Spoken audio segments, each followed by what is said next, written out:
Hi friends, అందరికీ నమస్కారం. మీరు చూస్తున్నారు గని ఇంటర్నెట్. మనకు రేషన్ కార్డు కంటూ కొత్తగా అప్లికేషన్ చేసుకున్న వాళ్ళకైతే ఇప్పుడు రేషన్ కార్డులు అయితే రావడం జరిగింది. గ్రామ పంచాయతీలో అప్లికేషన్ చేసుకున్న వాళ్ళు, కుటుంబ సర్వేలో అప్లికేషన్ చేసుకున్న వాళ్ళు, ప్రజాపాలనలో కూడా అప్లికేషన్ చేసుకున్న వాళ్ళకి ఏ విధంగా లిస్ట్ వచ్చింది, వాళ్ళ రేషన్ కార్డు అంటూ ఏ విధంగా వచ్చాయి అనే దాని గురించి చూసుకుందాం.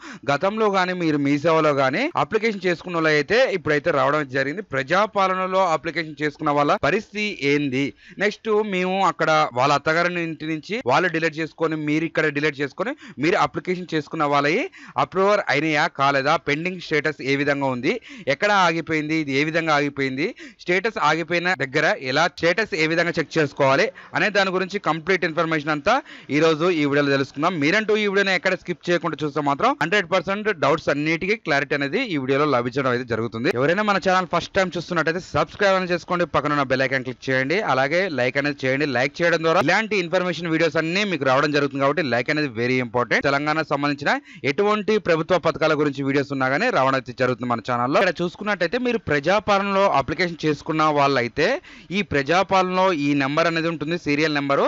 ఈ నెంబరు లేదా దరఖాస్తు సంఖ్య అని ఉంటుంది. ఇది అనేది మీరు ఎంపీడీ ఆఫీస్ లేదా ఎంఆర్ ఆఫీస్కి అనేది మీరు తీసుకెళ్తే ఆ లిస్ట్లో కానీ నెంబర్ వచ్చిందా రాలేదా, మీకు అప్రూవర్ అయిందా కాలేదా, లిస్ట్లో పేరు వచ్చిందా రాలేదా అనేసి కూడా అక్కడి నుంచి అనేది మీకు తెలిసిపోతుంది. ఆ నెంబర్ అనేది మీరు తీసుకొచ్చుకుంటే ఇప్పుడు ఏ విధంగా చెక్ చేసుకోవాలనేసి కూడా చూపిస్తాను. ఇప్పుడు దాదాపు అయితే అప్రూవర్ అయిన వాళ్ళే అయితే మీ సేవలో అప్లికేషన్ చేసుకున్న వాళ్ళకైతే దాదాపు అప్రూవర్ అయితే కావడం జరిగింది. మీరు ప్రజాపాలనలో అప్లికేషన్ చేసుకున్న వాళ్ళైతే కొంతమంది అయ్యాయి, కొంతమంది కాలేదు. ఎందుకంటే మీరు అనేది నేమ్స్ అనేది డిలీట్ చేయలేదు కాబట్టి రెండు విధాలుగా అయితే మీకు రేషన్ కార్డు అయితే రావడం అయితే జరగదు. ఇప్పుడు మీ సేవలో అప్లికేషన్ చేసుకున్న వాళ్ళ స్టేటస్ ఏ విధంగా చెక్ చేసుకోవాలనేసి చూసుకుందాం. మీకు ఈ విధంగా ఓపెన్ అయిన తర్వాత ఇక్కడ ఎఫ్ఎస్సి అప్లికేషన్ సెర్చ్ అని ఉంటుంది చూడండి. ఈ ఎఫ్ఎస్సి అప్లికేషన్ సెర్చ్ క్లిక్ చేసుకున్న తర్వాత ఇక్కడ మీ సేవలో అప్లికేషన్ చేసుకున్న వాళ్ళకి మీ సేవ సీరియల్ నెంబర్ ఉంటుంది. అప్లికేషన్ నెంబర్ అంటే ప్రజాపాలనలో అప్లికేషన్ చేసుకున్న వాళ్ళైతే ప్రజాపాలనలో నేను ఇప్పుడు చెప్పానుగా ఆ రిసిప్ట్ నెంబర్ అనేది తీసుకెళ్తే మీరు ఎంపీడీ ఆఫీస్ కానీ గ్రామ పంచాయతీ కానీ ఎంఆర్ ఆఫీస్లో కానీ మీకు అనేది రేషన్ కార్డు నెంబరు అప్రూవర్ అయితే లిస్ట్లో నేమ్ వస్తే మాత్రం ఖచ్చితంగా మీకు నేమ్ అనేది ఇస్తారు. ఇప్పుడు మనం మీ సేవలో అప్లికేషన్ చేసుకున్న వాళ్ళది ఏ విధంగా చెక్ చేసుకోవాలనేసి చూపిస్తాను. మీ సేవలో అప్లికేషన్ చేసుకున్న వాళ్ళు రిసిప్ట్ నెంబరు మీకు గుర్తు లేకపోతే మాత్రం మీరు ఎక్కడ అప్లికేషన్ చేసుకున్నారో అక్కడికైతే వెళ్ళి మీరు అనేది సెర్చ్ చేసుకోవచ్చు. ఇప్పుడు ఇక్కడ అప్లికేషన్ నెంబర్ అనేది మీరు సెలెక్ట్ చేసుకోవాలి. ఇక్కడ అప్లికేషన్ నెంబర్ అనేది ఎంటర్ చేసిన తర్వాత సెర్చ్ అనేది క్లిక్ చేసుకోండి. సెర్చ్ క్లిక్ చేసిన తర్వాత ఈ విధంగా అయితే మీకు ఇంటర్ఫేస్ రావడం జరుగుతుంది. ఇక్కడ వీళ్ళ అనేది అన్ని అప్రూవర్ అయితే కావడం జరిగింది.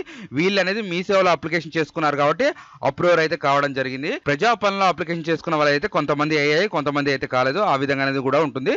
మీ సేవలో అప్లికేషన్ చేసుకున్న వాళ్ళైతే సగం మంది అయ్యాయి, సగం మంది కాలేదు. మీకు ఏ విధంగా స్టేటస్ వస్తుంది, ఇక్కడ ఏ విధంగా చూపిస్తుంది అనేది మన కామెంట్ చేయండి. నెక్స్ట్ వీడియో కూడా చేయడం జరుగుతుంది. మీ డౌట్స్ అన్నిటికి కూడా నేను అయితే నెక్స్ట్ వీడియో చేస్తాను. ఇదండి ఈ రోజు వీడియో. ఈ వీడియోలో కనుక ఇంకేమైనా డౌట్ ఉంటే మాత్రం ఖచ్చితంగా కామెంట్ అనేది చేయండి. అలాగే లైక్ చేసి షేర్ చేయడం మాత్రం మర్చిపోకండి. Thanks for